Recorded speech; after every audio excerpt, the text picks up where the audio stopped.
आज अतिशय आनंदाची गोष्ट आहे की संभाजीनगर शहर पाणी पुरवठा या अंतर्गत त्यातलाच एक टप्पा म्हणजे 26 MLD पाणी पुरवठ्याचं जलपूजन हे आपण आज या ठिकाणी करतोय। खरं म्हणजे मगाशी याचा इतिहास आपण बघितला।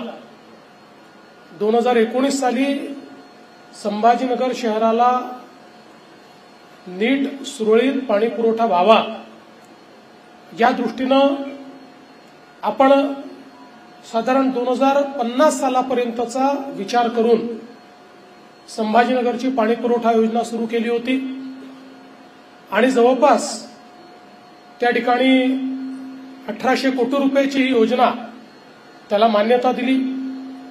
मान्यता दिल्यानंतर संभाजीनगरचे सर्व लोकप्रतिनिधी त्यावेळेस मला येऊन भेटले आणि म्हणाले तुम्ही मान्यता दिली पण जो हिस्सा या योजनेचा महानगरपालिकेला घालायचा आहे त्याची किंमत जास्त आहे, महानगरपालिकेला ते करणं शक्य नाही।